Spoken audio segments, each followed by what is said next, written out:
kiri à ń kọ́ ọmọ kó Nàìjíríà ẹ̀dá àmọ́ tí Nàìjíríà bá da kí ni ọ̀fẹ́ kó ọmọ ẹ̀ kó Nàìjíríà fún kí ni ọ̀fẹ́ kó ọmọ kó Nàìjíríà bá Nàìjíríà da àmọ́ tó ní pé Nàìjíríà ò da ni ọ̀ṣẹ́ ń kó ọmọ kó Nàìjíríà náà ẹ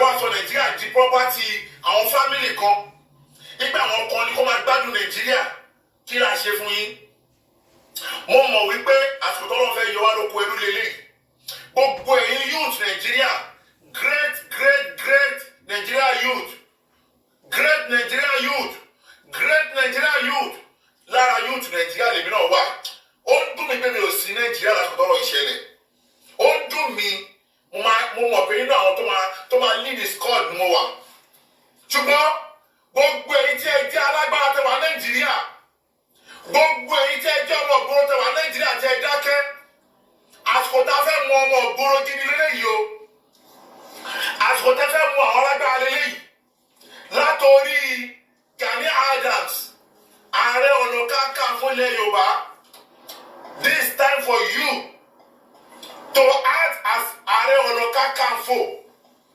This is time for you to act as Ààrẹ Ọ̀nà Kakanfò. Nìṣó ń bẹ̀ nìṣó ní ẹni gáàsì tó bá ti mú ẹ lọ. Gẹ́nu òṣì lọ. Mo kíwa o gbogbo ibikíbi tẹ́ bá wà tẹ́ tí ń gbọ́ mi àbí tẹ́ tí ń wò mí. Orúkọ tèmi ò yí padà, Yèyé dára kó wé, Yèyé dára kó. Ohun òbúkọ lẹ́ran, ọmọ lẹ́ran, ọmọ àlè lẹ́ran, tó pẹ̀rẹ̀ lọ́kàn lọ́mọ, ó lóhun ẹ̀míà, tó lóhun FBI. A máa mèèyàn tó máa jẹ́ FBI níbi tá a bá dé. Ọkọ lẹ́ran, orí àta ẹ̀gàn o.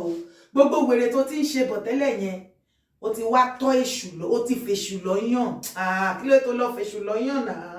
Èmi gan fa tiẹ̀, màá mú dọ̀dọ̀ yọ ẹ, màá fà á nífàkúfà. Tó bá lọ ya wèrè, ìwọ ní kọ́kọ́ ló sán lórí. Ọ̀rọ̀ tó wà lẹ́ nìyẹn. Gbogbo ẹ̀yin èèyàn mi tẹ́ ń gbọ́ mi, ohun Okanlomo lẹ́ ń gbọ́ yìí. Ọ̀rọ̀ tó sọ òkò ọ̀rọ̀ burúkú tó jù láti Amẹ́ríkà, òrùlé ilé Gani Adams Ìgè Ààrẹ Ọ̀nà Kakanfò òun ló lọ sọ sí ipò sá ó lẹ́mọ ni pé kí ló ṣe ẹ́ ẹbọ ló ń jẹ Ààrẹ Ọ̀nà Kakanfò bọ́ọ̀dẹ. Ó tún mú ọkọ̀yàn pé yẹlẹyẹlẹ ní sọ ẹyin tí ẹ bá san dára ó sọ̀rọ̀ sí gbà ó sọ̀rọ̀ sáhàn gbogbo àwọn tó yẹ kó ẹ̀pù ẹ̀ gbogbo wọn létí sọ̀rọ̀ sí kò sẹ́ni tó máa ẹ̀pù ẹ̀ gbẹ́nu burúkú lọ Ọlọ́run ní fi àti jẹ àti mú mi àti làmí àti jẹ́ nìyàn kò ní mú lọ síbi tó ṣòro. Ṣé o wá rí gbogbo àwọn tẹ́ fojú jọ tẹ́ fọkàn sí pé torí dára ti sòótọ́ ọ̀rọ̀ nípa wọn yẹn kò yẹ kó sọ̀rọ̀ wọn nílé ẹ̀pù ẹ̀ wọn nílé bàṣẹ má jọ ẹ̀pù mi má jọ bá mi ṣe àwọn nìkọ́kọ́ ló ń bẹnu ayé tí àwọn ò bá bá mi ṣe àwọn tí wọ́n ní ọpọlọ lórí tí wọ́n jẹ́ èèyàn rẹ̀ tí wọ́n mọ̀ nǹkan tí àwa sọ wípé yes we truly need this gbogbo wa kọ́ la máa pọ́n jẹ̀bẹ̀ lákìsà kì í ṣe gbogbo wa la máa torí pé a fẹ́ jẹ màlúù a fẹ́ jẹran ká máa pe màlúù ní bọ̀dà gbogbo wa kọ́ la máa sacrifice generation wa sínú ìyà àwa kan wà ká máa ní láti mú ìwà ìbàjẹ́ tí wọ́n ń wù nílẹ̀ Yorùbá ká fi hàn wọ́n lójú wípé ẹ dẹ́kun ìwà ìbàjẹ́ ohun tẹ́mi wà fún nìyẹn èmi ò ní ìdí ìgbésùbù anybody mi ò dé kò sí nǹkan tó kàn mí pẹ̀lú private life wọn. Now Okanlomo lórí tó mú òkò tó lẹ̀ mọ́ Gani Adams Ìgè màmá expect èèyàn ọmọ OPC kẹ́ ẹ yàbò tẹ́ bá ti wá yàbò ẹ̀kú àbò sí tiyín ìyẹn ni tiyín. Ìkejì òjẹ́ kókò yẹn Okanlomo òjẹ́ kókò dúró bẹ́ẹ̀ o ó tún mú ọkọ̀ àfífìrí gbígbígbígbígbígbí ó dorí K1 òrùlé ilé K1 ní àfígbò ṣàgbàgàdàgbà gbogbo ẹ̀ lẹ́ máa gbọ́. Okanlomo jọjọ́ rẹ̀ gbọ́n sókè jẹ́ kó yé wọn. kiri à ń kọ́ ọmọ kó Nàìjíríà ẹ̀dá àmọ́ tí Nàìjíríà bá da kí ni ọ̀fẹ́ kó ọmọ ẹ̀ kó Nàìjíríà fún kí ni ọ̀fẹ́ kó ọmọ kó Nàìjíríà bá Nàìjíríà da àmọ́ tó gbé Nàìjíríà ò da ni ọ̀ṣẹ́ ń kó ọmọ kó Nàìjíríà náà ẹ wá sọ Nàìjíríà di property àwọn family kan nígbà àwọn kan ni kó máa gbádùn Nàìjíríà kí la ṣe fún yín. Okanlomo sọ̀rọ̀ mo mọ̀ wípé àsìkò tó lọ́ọ́ fẹ́ yọ wá lóko ẹrú lélẹ̀ gbogbo ẹ̀yin youth Nàìjíríà great Nigeria youth great Nigeria youth lára youth Nàìjíríà lèmi náà wà ó ń dùn mí pé mi ò sí Nàìjíríà lásìkò tọ́rọ̀ ìṣẹ̀lẹ̀ ó ń dùn mí mo mọ̀ pé nínú àwọn tó máa lead this. Okanlomo ló ń sọ̀rọ̀ Okanlẹ́ran tó pe rẹ̀ ní emir. Ó ló ń sọ̀rọ̀ o. Máa sọ̀rọ̀ ẹ lọ jàre YouTube. Mo wà. Ṣùgbọ́n gbogbo èyí tí ẹ jẹ́ alágbára tẹ́ wà Nàìjíríà. Gbogbo èyí tí ẹ jẹ́ ọmọ ìgboro tẹ́ wà Nàìjíríà tẹ́ dákẹ́. Àsìkò tá a fẹ́ mú ọmọ ìgboro gidi lélẹ́yìí o. Àsìkò tá a fẹ́ mú àwọn alágbára lélẹ́yìí. Látòrí Gani Adams, Ààrẹ Ọ̀nà Kakanfò ilẹ̀ Yorùbá. Ẹ̀yin ọmọ OPC, ẹ má máa jẹ́ kó jẹ́ dára nìkan lẹ́ máa lẹ̀ dì mọ́. Wọ́n ń bọ̀ Gani wíńbí. Wọ́n ń bọ̀ Gani wíńbí. Gani Adams, wọ́n bẹ̀ wíńbí. Okanlomo fi ohùn ránṣẹ́ sí ẹ wá gbọ́ gbàgbó jẹ́. It's time for you to act as Ààrẹ Ọ̀nà Kakanfò. This is time for you to act as Ààrẹ Ọ̀nà Kakanfò. Nìṣó ń bẹ̀ nìṣó ní ẹni gáàsì tó bá fi mú ẹ lọ. This is time for you. Ó padà. Because. Bẹ́ẹ̀ntì ẹ̀rí ó padà gbéṣe lédè tán.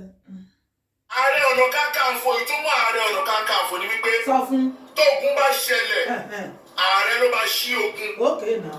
Fún ọmọ ilẹ̀ Yorùbá, ààrẹ ló gbọ́dọ̀ ṣí ogun. Kí ni iṣẹ́ Ààrẹ Ọ̀nà Kakanfò? Normally níbi tí nǹkan bá ti normal. Gẹ́gẹ́ bá ṣe gbọ́ ìtàn ilẹ̀ Yorùbá, àwọn Ààrẹ Ọ̀nà Kakanfò jagunjagun olórí ológun ni wọ́n. Àwọn máa ń gbógun ti ìwà ìbàjẹ́ láti protect ìlú ni níbi tí nǹkan ti normal. Tí àwọn tó jẹ́ ọmọ Yorùbá gan tán normal. Torí ọ̀pọ̀lọpọ̀ ọmọ Yorùbá ni ò padà normal mọ́. Tẹ́dẹ̀. Ẹ ti jẹ́ dodo. Ẹ ti jẹ́ dodo. Wá fẹ́ sọ òdodo mọ́. Ṣèbí kí wọ́n tó fún Gani Adams ní Ààrẹ Ọ̀nà Kakanfò. Àmọ́ itú tí OPC ń pa nílẹ̀ Yorùbá náà. Yes. Àmọ́ bẹ́ẹ̀ ṣe ń attack our government. Òótọ́ ló sọ. Nísìnyí, wọ́n ti wá fún yín lágbára, wọ́n ti fún yín lẹ́sìkọ́, wọ́n ti fún yín lọ́lọ́pàá. Lóòótọ́. Ẹ lè ṣe bí ọmọ ológun mọ́. Àbí? Ẹ lè ṣe bí ọmọ ológun mọ́. Gani. Ẹ jọ tó jọ lọ́hùn. Ààrẹ Ọ̀nà Kakanfò Gani Adams. Wọ́n ń pè ẹ́. We need to prove yourself as Ààrẹ Ọ̀nà Kakanfò this time. Okanlomo jàre, ọ̀rọ̀ ló ń sọ ń gbòòrò ẹnu ẹ. Na yarn you dey yarn o. Ààrẹ Ọ̀nà Kakanfò jàre, Okanlomo ń bẹ́ wíńbí. Ó ní kó proof ara ẹ as Ààrẹ Ọ̀nà Kakanfò kò ṣe pé torí wọ́n ti gbé sàárè pàpún yà fún àtàwọn ọ́dlì ọ̀ràn. Wọ́n ní kò ń ṣe torí ìyẹn come out and prove yourself. Ẹ̀yin ọmọ OPC, ṣé ìkọ́tẹ́mi náà sọ tẹ́ fi ní kán wá pa mí tẹ́ ẹ̀ gbé gbètùgbètù tẹ́ ẹ̀ mú oṣù àtàjẹ́ jáde ṣé ó kọjá ilé yìí. Ìyà yìí gbọ́dọ̀ dópin. Ìyà yìí gbọ́dọ̀ dópin. Ààrẹ Ọ̀nà Kakanfò, mo challenge ẹ personally. Okay. I don't body care about anybody. Okanlọ́run ló ń bẹ́ ewé Gani. Ó lóun double challenge ohun òkí ẹ̀ ohun òfọ́kì kíá anything. Ẹ̀rọ ọmọkọ. I said it 3 days ago. I, Okanlomo, I'm not belong to anybody. Má sóyìnbó. I'm not. Má sóyìnbó. Fòyìnbó lè Yorùbá yẹn clear bàjẹ́ ìwọ fòyìnbó lè. Belong to anybody. At the same time, I belong to everybody. Mi ò ṣe tẹ́nìkan. Mo lè tún. Confusion break bone epa. Double wahala for daddy body and the owner of daddy body double wahala. Daddy body. Okanlomo gbọ́ sókè. Gbé èèyàn tó bá ṣe dáadáa. Ààrẹ Ọ̀nà Kakanfò Gani Adams. Sọ fún. We need to prove yourself as Ààrẹ Ọ̀nà Kakanfò. No, mama sọ̀rọ̀ bẹ́ẹ̀ kò ṣe we need to prove yourself as Ààrẹ Ọ̀nà Kakanfò. He has to prove himself if truly is capable to be our Ààrẹ Ọ̀nà Kakanfò. Ìyẹn ni kò sọ má sọ wí kòkàn ẹ̀ ṣé wọ́n bá jà rẹ̀ àbírú. Okanlomo. Okanlẹ́ran ṣọ́ ara ẹ̀. Ṣé o mọ̀ pé ó ti ń yànnú bẹ̀tà lọ sí tàbá ìgbésáyé? Jẹ́ kó rí pé o, a ní òfò Yorùbá. Èmi kó Yorùbá ẹ̀jẹ̀ gan ni. Má máa sọ òyìnbó, má máa ṣèyẹn, má dojú ọ̀rọ̀ ẹrú náà. Kiri, à ń kó àwọn kó Nàìjíríà. Ẹ̀dá tí Nàìjíríà bá da, kí ni ọ̀fẹ́ kó ọmọ ẹ̀ kó Nàìjíríà fún? ọmọ kó Nàìjíríà ọ̀dà Nàìjíríà dá àmọ́ tó gbé Nàìjíríà ọ̀dà ni ọ̀ṣun kó ọmọ kó Nàìjíríà náà. tí wọn náà dẹ̀ sàkóso. ẹ wá sọ Nàìjíríà di property àwọn fámìlì kan. nígbà àwọn kan ni kó máa gbádùn Nàìjíríà kí la ṣe fún yín. mo mọ̀ wípé àsìkò tó lọ́ọ́ fẹ́ yọ wá lóko ẹrú lélẹ̀. We need to prove yourself as Ààrẹ Ọ̀nà Kakanfò this time around. Ìyà yìí gbọ́dọ̀ dópin. Ìyà yìí gbọ́dọ̀ dópin. Ààrẹ Ọ̀nà Kakanfò, mo challenge you personally. I don't body care about anybody. I said. Not you don't body care. You don't bloody ni nobody. 3 days ago, Okanlomo, I'm not belong to anybody. I'm not belong to anybody. At the same time, I belong to every. Kí ni purpose of Mayegun tẹ jẹ? Kí ni purpose of Mayegun? And number 2, Mayegun of Yoruba land. Wọ́n di ultimate ló ń jẹ́ bẹ́ẹ̀ ọkọ lẹ́ran wà láì fohùn lẹ́gàn ni oko lórí òrùlé gbọ́n oko gbọ́n lórí rúfù kẹwọ̀n gbọ́n oko gbọ́n. ẹ jẹ́ bá mi pín ṣó yìí voice yìí fídíò yìí ẹ bá mi pín dọ́dọ̀ Gani Adams Ige àti K1 the ultimate. Ẹ máa wí pé bẹ́ẹ̀ náà ni.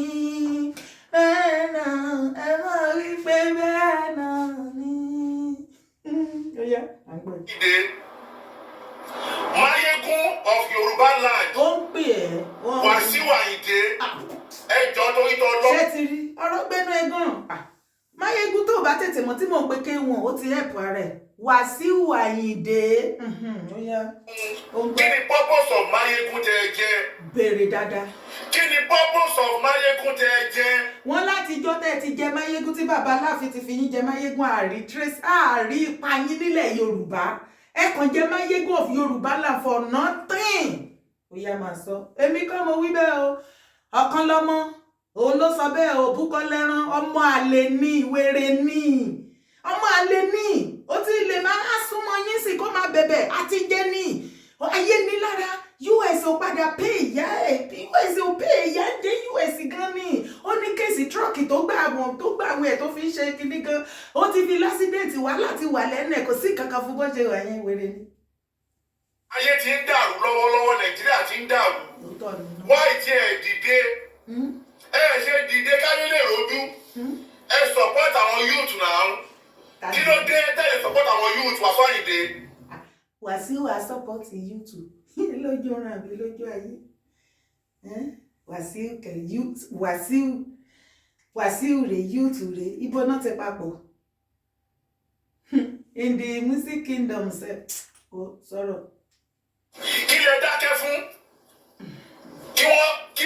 kí òṣèlú tó bẹ̀rẹ̀ ẹ̀yin lè kọrin ẹ fún wa ní democracy Naija government of the people Naija ẹ̀yin lè kọ́ Wàsíù Àyìndé àwọn àgbà government of people tán ó wá jogun lè forí sọ̀rọ̀ lè jáde kẹlẹ join àwọn tó protest ẹ wá wà nínú ilé lọ́kọ́ ní Ìjẹ̀bú ẹ wá ń sọ pé Nàìjíríà ò fara rọ kò sẹ́ni tó mọ̀ pé Nàìjíríà ò fara ṣe pé nínú àwọn tó gbowó lọ́wọ́ ìjọba lẹ́yìn náà wà. Ta ló lẹ́mi lóko látẹ̀yìn Okanlomo tí ẹ bá ẹ. Ẹ̀yin tẹ wá rí Okanlomo tẹ́ ń gbèjà ẹ̀ tẹ́ mú má bẹ́ MC má bẹ́ omú Okanlomo lẹ́ran ọmọ àlè olórí burúkú olórí ọmọ àlè ilẹ̀ Yorùbá omú má bẹ́ inú ẹ̀ ń dùn tó ló ń gbógun ti Ìgbòho ìwọ ń bí kúùlù àbí mi tí ìráyè tiẹ̀ mo yí palù fún wọn tiẹ̀ kò yẹ tiẹ̀ náà ṣì ń bọ̀ Okanlomo máa gbé ohùn sókè jàre. Wọ́n ní iye tẹ gbà lọ́wọ́ pírẹ́sidẹ̀ntì ṣé wọ́n ní iye tẹ gbà lọ́wọ́ Tinubu. Mo fọ́ ọmọ yẹrí ẹ oko ń bọ̀ ọmọ yẹrí ẹ oko. Okanlomo ti dáná sunlé Okanlomo ti ti náà bọ̀ gbòòrò ẹ̀yà. Wàsíù Àyìndé K1 bàbá Mayegun wọ́n ní bẹ́ẹ̀ ṣe ń gbà lọ́wọ́ Buhari ń bí bẹ́ẹ̀ lẹ́ ń gbà lọ́wọ́ Tinubu ń bí ṣẹ́yìn gangan lọ gbàgbà ni kí ló ń ṣẹlẹ̀ gan bàbá Mayegun ṣẹ́yìn lọ gbàgbà ni ẹ̀kọ́ ń gbàǹbí gbé ó ga plenty. I love you so much but this time around I hate you. You see ó ètí yín ló sọ yẹn sórí I love you before yẹn irọ́ ló pa original yẹn gẹ́gẹ́ ló ṣẹ̀ṣẹ̀ sọ I hate you ló sọ yẹn kò tí ì sọ pé òun ṣé ó lè love yẹn ni kò lè love yẹn bá àjọ máa ṣe campaign fún Tinubu kẹ́ máa ṣe tètè èmi dẹ̀ wọ́n pé Mayegun bàbá yòó gàgé ọ̀rọ̀ ó máa fún kò tí ì ráyè ẹja máa gbọ́ lọ ọkọ lẹ́nu gbọ́ sókè. ọmọ àlè Nàìjíríà ni wọ́n fáìdé ọmọ àlè Nàìjíríà ni Mayegun orí burúkú ló jẹ́ ìbọn ló ń gbé ọ Costco. Wèrè lójọ́ má gbé ìwé. Kí lẹ́yìn náà fi ẹ̀yìn tèmi. Ọ̀kanlẹ́ran ló ń sọ̀rọ̀.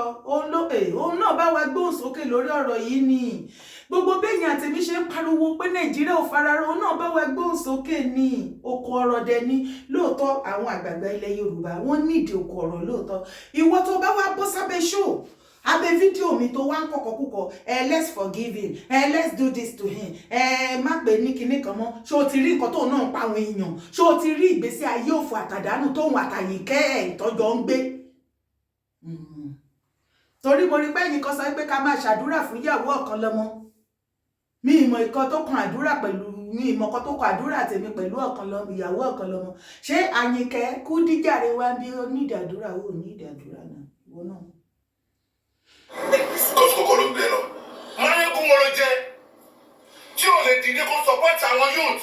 Ẹ jẹ́ ẹ̀bù ẹ̀ bàbá ké wọ́n jàre Ọ̀kanlẹ́ran máa lè ní US ló wà òun ní lára bọ́ìsì MC sìn ni ó ti lọ kó sábẹ́ MC torí ó fẹ́ jowó Tinubu ṣe ti gbọ́ báyìí sí ó ní Mayegun òṣì wo lẹ jẹ Mayegun ìyàwó lẹ jẹ Mayegun àdánù wo lẹ jẹ tẹ́kọ̀ọ́ máa ẹ ti ẹ̀dúró dádì ké wọ́n. Ẹ̀yin èèyàn mi ẹ dúró àbí gbogbo wákàtí ẹ ti gbàgbé dádì K1 sá dádì mi dádì mi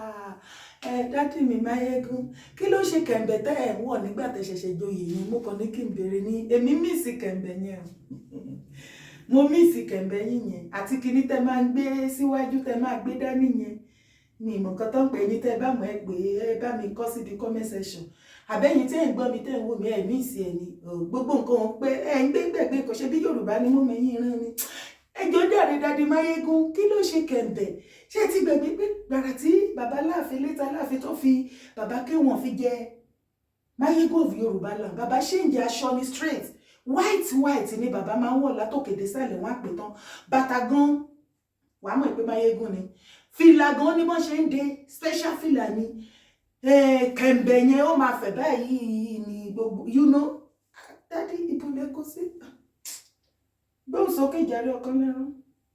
Kiri à ń kó àwọn kó Nàìjíríà. No. Kí ni purpose of Mayegun tẹ jẹ ayé ti ń dàrú lọ́wọ́lọ́wọ́ Nàìjíríà ti ń dàrú. Ayé ò padà bọ̀. Wáyé tí ẹ dìde ẹ ṣe dìde kábílẹ̀ rojú ẹ support àwọn youth náà kí ló dé tẹ́lẹ̀ support àwọn youth wà fáyìndé kí lè dákẹ́ fún kí ó ṣèlú tó bẹ̀rẹ̀ ẹ̀yin lẹ kọrin ẹ fún wa ní democracy Naija government of the people Naija ẹ̀yin lẹ kọ́ wà fáyìndé àwọn àgbà government of the people tán ó wá di ogun lè forí sọ̀rọ̀ lè jáde kẹrẹ join àwọn tó ń protest. Wọ́n ti jẹ́ dòdò. Ẹ wá wà nínú ilé lọ́kọ́ ní Ìjẹ̀bú. Ṣebí wọ́n ló ní gbowó sí. Nàìjíríà ọ̀fararọ kò sẹ́ni tó mọ̀ pé Nàìjíríà ọ̀fararọ ṣe gbọ́dọ̀. Ọ̀kanlọ́mọ ò wà òkè ìwọ ló ní Wàsíù gbowó lọ́wọ́ gọ́ọ̀mẹ̀ntì ó gbowó lọ́wọ́ Tinubu sí ṣé yàn gbowó lọ́wọ́ gọ́ọ̀mẹ̀ntì wàá tún gbowó lọ́wọ́ Tinubu wàá tún wá lè kọrin síta pé àwọn ìjọba ò ṣe dáadáa ó máa ń ṣe bí èèyàn tí ó gbọ̀n gbà mí anyway Ọ̀kanlọ́mọ ló ń bá yín wí o bàbá Wàsíù gbóhùn sókè jọ. Owó lọ́wọ́ ìjọba lẹ́yìn náà wà. Ṣé wọ́n níye tẹ gbà lọ́wọ́ pírẹ́sidẹ́ǹtì? Ṣé wọ́n níye tẹ gbà lọ́wọ́ Tinubu?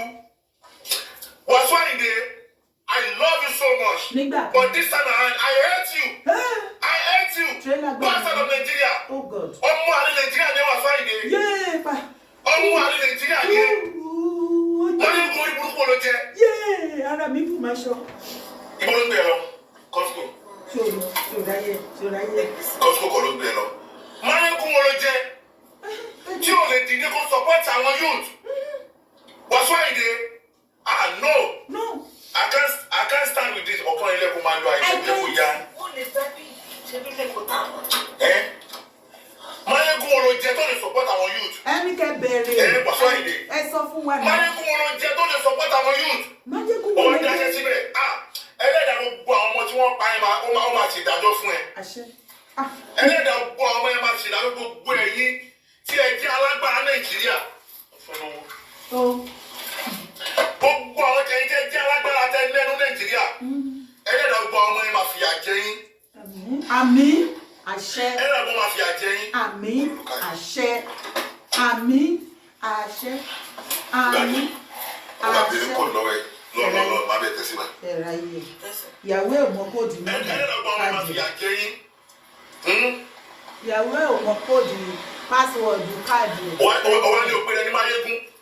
Ayé wa ń dàrú lọ́wọ́, ó wá silent. Àtúntàwà yìí, àgbèdì kí gbogbo èyí tí ẹ pèrè ayé ní ẹ̀ẹ́dẹ́gbẹ̀rún ẹnu Nàìjíríà. Tẹ pèrè lálágbára Nàìjíríà. A ní ìdíkẹ́.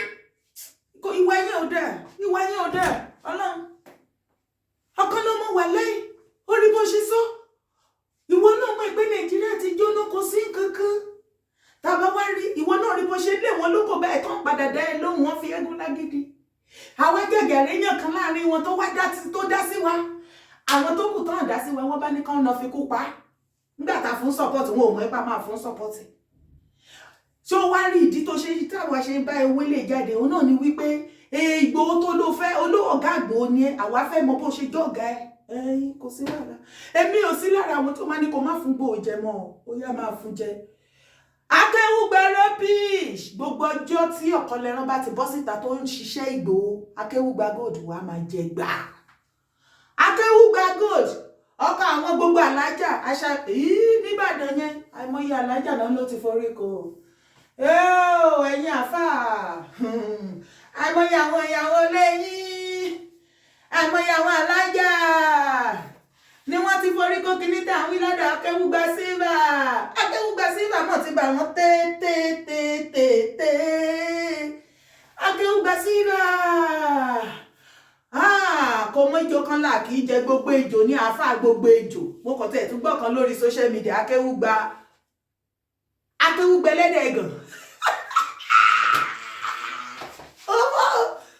Akéwùgbà gold wọ́n ní òkì í ṣaké kódà sílvà gan wọ́n ní kò tọ́ sí ẹ mọ́ wọ́n lélédè ló ń gbà ń sìn ó máa ń kéwùgbà ẹlẹ́dẹ̀ báwo la ṣe pín tán ajá tí nǹkan lè mọ̀ mú torí Ọlọ́run ṣé mùsùlùmí máa ń jẹ ẹlẹ́dẹ̀ mùsùlùmí ò ń jajá mo mọ̀ yẹn ó ṣúọ́jù bọ̀ ṣé wọ́n máa ń jẹ ẹlẹ́dẹ̀ èmi ò mọ̀ ẹ bá mi kọ síbi comment section wọ́n lé Akéwùgbà ẹlẹ́dẹ̀ ló kù sí tí ìjà sí ó wà lórí social media mo rí Akéwùgbà ẹlẹ́dẹ̀ pẹ̀lẹ́ tiẹ̀ o ẹ̀yin tèmi ẹ má bínú Ọkanlomo ló fi ohùn ránṣẹ́ mo ní kí help ẹ ní òun ló ń bá wa discipline gbogbo àwọn tá ti ẹkúkú ti mọ̀ pé gbogbo àwọn náà ni gbogbo wa ti pè ní Yorùbá nation tán fi wágún lágídí nígbà tó Ọkanlomo wá sọ wípé tóun bá bá wọn sọ̀rọ̀ òun mọ orú ọ̀rọ̀ tóun máa sọ fún wọn tán fi máa gbọ́ tiwa òun ni mo ṣe kúkú ẹ̀pù ẹ ṣé nǹkan tí mo ṣe ò wá dáa ni màmí ṣé nǹkan tí mo ṣe yìí ò dáa dádì mi brọ́dà mi sísítà mi ṣé bí mo ṣe wá ẹ̀pù Ọkanlomo yìí sí tí mo bá gbóhùn yẹn sókè kí ó lè káàkiri àgbáyé